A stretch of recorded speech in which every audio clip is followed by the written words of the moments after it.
Hi friends, మీ వయసు ఎంత? 30, 40 లేక 50 ఏళ్ళ? ఇది మీ ఆధార్ కార్డు చెప్పే వయసు కావచ్చు. కానీ మీ శరీరం లోపల మీ అవయవాల వయసు ఎంతో మీకు తెలుసా? మీ వయసు బయటకి 30 ఏళ్లే ఉండొచ్చు, కానీ మీ బాడీ లోపల 50 ఏళ్ల ముసలివారిలా మారిపోతుందేమో మీకు తెలుసా? దీనికి కారణం మీ రక్తంలో దాగున్న ఒక సైలెంట్ కిల్లర్. అదే HbA1c. చాలామంది ఇది కేవలం షుగర్ ఉన్నవాళ్లే చేయించుకోవాలి అనుకుంటారు, కానీ అది పెద్ద పొరపాటు. మీరు ఎంతకాలం ఆరోగ్యంగా బతుకుతారు, మీ కిడ్నీలు, గుండె ఎంతకాలం సేఫ్గా ఉంటాయి అనేది ఈ ఒక్క టెస్ట్ నిర్ణయిస్తుంది. ఈరోజు ఈ వీడియోలో HbA1c అంటే ఏంటి, అది ఎందుకు పెరగకూడదు, దాన్ని న్యాచురల్గా ఎలా తగ్గించుకోవాలో సింపుల్గా తెలుసుకుందాం. Let's start. అసలు HbA1c అంటే ఏంటి? డాక్టర్లు దీన్ని 3 months యావరేజ్ అని ఎందుకంటారు? ఒక చిన్న ఉదాహరణతో చెప్తాను. మనం రోజు అన్నం తింటాం, స్వీట్స్ తింటాం. అది రక్తంలో గ్లూకోజ్లా మారుతుంది. మన రక్తంలో ఎర్ర రక్త కణాలు ఉంటాయి, వాటిలో హిమోగ్లోబిన్ ఉంటుంది. రక్తంలో షుగర్ ఎక్కువైనప్పుడు అది వెళ్ళి ఈ హిమోగ్లోబిన్కి అంటుకుపోతుంది. దీన్నే సైన్స్లో గ్లైకాషన్ అంటారు. ఇక్కడ ట్విస్ట్ ఏమిటంటే, ఒకసారి షుగర్ ఆ హిమోగ్లోబిన్కి అంటుకుంటే అది ఇక విడిపోదు. ఆ రక్త కణం చనిపోయే వరకు, అంటే సుమారు 120 రోజులు అది అలా అంటుకునే ఉంటుంది. అందుకే మీరు ఈరోజు టెస్ట్ చేయించుకుంటే గత 90 రోజులుగా మీ రక్తంలో షుగర్ లెవెల్స్ ఎలా ఉన్నాయో ఈ టెస్ట్ పక్కాగా చెప్పేస్తుంది. మీరు టెస్ట్కి ముందు రోజు ఉపవాసం ఉన్నా సరే ఈ టెస్ట్ని మాత్రం మోసం చేయలేరు. సరే, HbA1c ఎక్కువ ఉంటే ఏమవుతుంది? అది కేవలం షుగర్ వ్యాధే కదా అని లైట్ తీసుకోవద్దు. మీ రక్తంలో షుగర్ పెరగడం అంటే మీ రక్తం చిక్కగా, జిగురుగా మారటం అని అర్థం. ఒక తీపి పాకంలా తయారవుతుంది. ఊహించుకోండి, ఒక పైపులో నీళ్లు వెళ్ళడానికి, జిగురు లాంటి పాకం వెళ్ళడానికి ఎంత తేడా ఉంటుందో.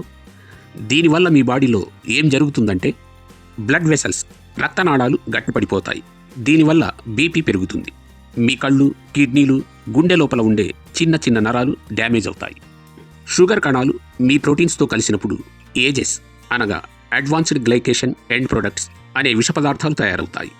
ఇవి మీ చర్మాన్ని ముడతలు పడేలా చేస్తాయి, జుట్టు తెల్లబడేలా చేస్తాయి. అంటే మీరు త్వరగా ముసలివారు అయిపోతారన్నమాట. ఇప్పుడు మీ రిపోర్ట్ తీసి చెక్ చేసుకోండి. ఈ నంబర్స్ని జాగ్రత్తగా గుర్తుపెట్టుకోండి. 4.5 to 5.3 ఆప్టిమల్, మీరు సూపర్ హెల్తీ, బాడీ చాలా యంగ్గా ఉంది. 5.4 to 5.6 నార్మల్ బట్ అలర్ట్, పర్వాలేదు కానీ జాగ్రత్తలు మొదలుపెట్టాలి. 5.7 to 6.4 ప్రీ డయాబెటీస్, ఇది రెడ్ సిగ్నల్, మీకు రేపు షుగర్ రాబోతుంది అని అర్థం. 6.5 ఎబోవ్ డయాబెటీస్, మీకు ఆల్రెడీ షుగర్ వచ్చేసింది, ట్రీట్మెంట్ అవసరం.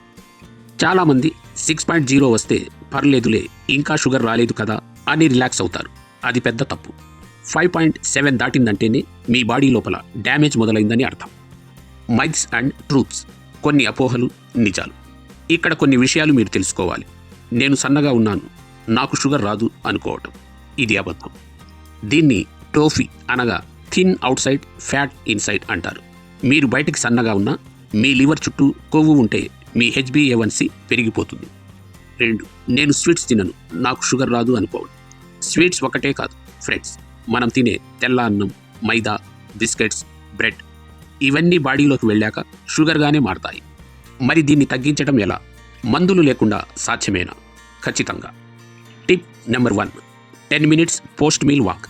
అన్నం తిన్న వెంటనే కూర్చోకండి, కేవలం 10 నిమిషాలు నడవండి. ఆ టైంలో పెరిగే షుగర్ని మీ కండరాలు వాడేసుకుంటాయి. Tip number 2, fibre first. భోజనానికి ముందు ఒక ప్లేట్ సలాడ్, కీరదోస, క్యారెట్ తినండి. ఇది షుగర్ రక్తంలోకి స్లోగా వెళ్ళేలా చేస్తుంది. Tip number 3, strength training.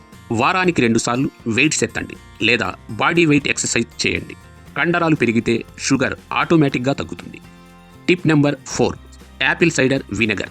వీలైతే భోజనానికి ముందు 1 స్పూన్ ACVని నీళ్లలో కలుపుకుని తాగండి. ఇది ఇన్సులిన్ సెన్సిటివిటీని పెంచుతుంది. ఫ్రెండ్స్, గుర్తుంచుకోండి, HbA1c అనేది కేవలం ఒక రిపోర్ట్ కాదు, అది మీ జీవన శైలికి ఒక అర్థం. ఈరోజే ఒక టెస్ట్ చేయించుకోండి. మీ రిపోర్ట్లో నెంబర్ ఎంత వచ్చిందో కింద కామెంట్ చేయండి. ఈ ఇన్ఫర్మేషన్ మీ ఫ్యామిలీ మెంబర్స్కి, ముఖ్యంగా మీ పేరెంట్స్కి షేర్ చేయండి. మీరు హెల్తీగా ఉండాలని కోరుకునే హెల్త్ విత్ AR ఛానల్ని సబ్స్క్రైబ్ చేయడం మర్చిపోవద్దు. మరో ఇంట్రెస్టింగ్ టాపిక్తో మళ్ళీ కలుద్దాం. Stay healthy, stay happy.